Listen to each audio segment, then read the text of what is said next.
The Galactic Council chamber buzzed with the usual symphony of alien languages, clicks, hisses, and melodic tones that formed the backbone of interstellar diplomacy. Ambassador Lisa Chen stood at the central podium, her dark eyes scanning the assembled representatives from 47 different species. This was her moment, the culmination of 3 years of negotiation for Earth's full membership in the Council. Behind her, standing at attention near the ornate doorway, was James Sullivan. His simple black uniform stood in stark contrast to the elaborate armor and ceremonial gear worn by the other guards in the chamber.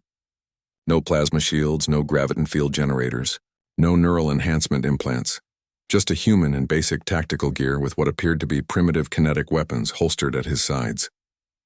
The Krillian delegate, a towering insectoid creature with iridescent carapace, gestured dismissively toward James with one of its 4 arms.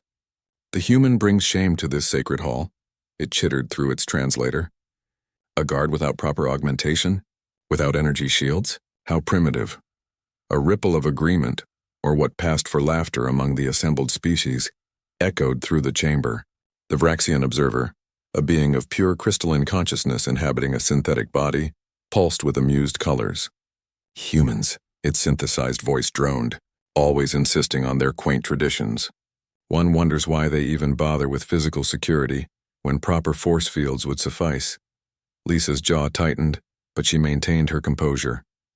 She'd heard worse during her tenure. Earth was still the newcomer, the upstart species that had barely mastered faster-than-light travel while others had been navigating the stars for millennia. Every session was a test of patience. James, for his part, remained motionless. His face betrayed nothing, no anger, no embarrassment, no reaction whatsoever. He'd been trained for this. Let them laugh. Let them mock. He had a job to do. The session progressed through the afternoon, various delegates presenting arguments for and against Earth's full membership. Lisa delivered her prepared remarks flawlessly, citing humanity's contributions to the recent Terminus Station crisis and Earth's rapidly advancing technology sector. She was building momentum, she could feel it. That's when the lights went out. Emergency illumination kicked in half a second later, bathing the chamber in blood-red light. But half a second was an eternity for those who came prepared. 8 figures materialized from the shadows. Voidwalkers, assassins who could bend light around themselves, making them effectively invisible. They were a myth to most species, a nightmare to those who knew better. The first 3 moved toward Lisa with fluid precision. Their bodies were lean and reptilian, covered in scales that seemed to drink in the dim light. Curved energy blades hummed in their clawed hands, weapons designed to slice through personal shields and armor alike. The Krillian guard activated its plasma rifle, but before it could fire, a Voidwalker was upon it, blade carving through exoskeleton with a sickening crack. The Vraxian's synthetic body erupted in sparks as another assassin's blade found its central processing core. Around the chamber, screams erupted in a dozen languages as the other 5 assassins engaged the remaining guards. Lisa stumbled backward, her hand reaching for the small plasma pistol at her hip. Diplomatic protocol allowed for personal protection, though she'd never expected to use it. The lead Voidwalker hissed, its blade raised for a killing strike. Then James moved. He didn't reach for his pistols. Instead, he closed the distance between himself and the first assassin in 3 explosive steps. His movements were different from anything the aliens had seen. No elegant flowing forms, no reliance on energy shields or augmented reflexes. Just raw, brutal efficiency born from millions of years of evolutionary combat instinct. His elbow connected with the assassin's throat, with enough force to crush its larynx. As it gasped and fell, James had already pivoted, his leg sweeping out to catch the second attacker's knee. The joint bent backward with a snap that echoed through the chamber. The assassin's blade clattered to the floor as it collapsed. The third lunged at Lisa.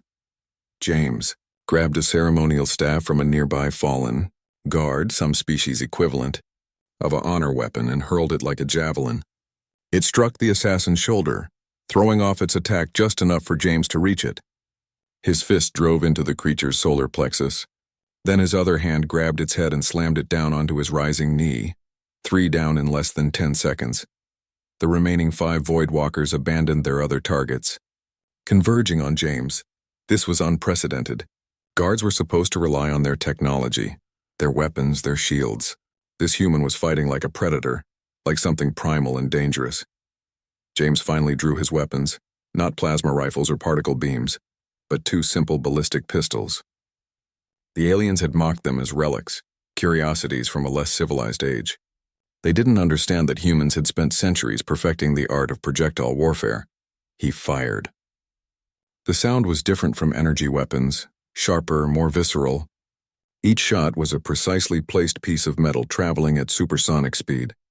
Energy shields, designed to deflect particle beams and plasma bolts, were nearly useless against solid projectiles moving with such kinetic force. One assassin fell, then another. James moved between them like water, never staying in one place long enough for them to coordinate. When his pistols clicked empty, he transitioned seamlessly to hand-to-hand combat, using their own momentum against them, striking at vulnerable joints and soft tissue with devastating accuracy. The sixth assassin managed to slice across James's shoulder, drawing blood. He didn't slow down. Pain was just another input, another piece of data to process and ignore. His fist shattered the assassin's jaw, and as it reeled backward, he grabbed its own blade and drove it through its chest. The seventh came at him from behind, but James had already tracked its position by sound alone. He dropped low, the blade whistling over his head, and swept the creature's legs. As it fell, his knee came down on its spine. The eighth and final Voidwalker paused, its blade wavering. It had come here expecting to kill an unguarded diplomat and escape in the chaos. Instead, it had watched a lone human without shields, without augmentation, without any of the technological advantages the galaxy took for granted, dismantle an entire assassin squad. James looked at it, his face still impassive despite the blood running down his arm and the bodies around him. "You can run," he said quietly, his voice steady despite his elevated heart rate. "Or you can end up like your friends. Choose." The Voidwalker chose. It vanished, its light-bending abilities carrying it away at maximum speed. The chamber was silent except for the groans of wounded guards and the soft hum of emergency systems. James walked calmly to Ambassador Lisa, positioning himself between her and any remaining threats. "Are you hurt, ma'am?" Lisa shook her head, unable to find words. Around them, the alien delegates who had survived the attack stared at James with new eyes. The Krillian delegate, nursing a wounded arm, chittered softly. "Perhaps," it said, "we have underestimated human methods." The Vraxian's backup body activated, its voice subdued. "Your guard. He requires no augmentation." "No," Lisa finally managed her voice-finding strength. "He doesn't. Because humans learned to be dangerous long before we learned to build shields. We're persistence hunters, evolved from predators who brought down prey by simply refusing to give up.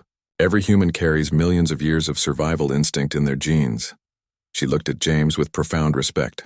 "We don't need your technology to be formidable. We never did." James remained at attention, his wound already being treated by a medical drone. Around the chamber, delegates from 47 worlds reconsidered their assessment of humanity. Earth's membership vote, scheduled for the following week, suddenly seemed like a foregone conclusion. They had mocked the human guard. They wouldn't make that mistake again.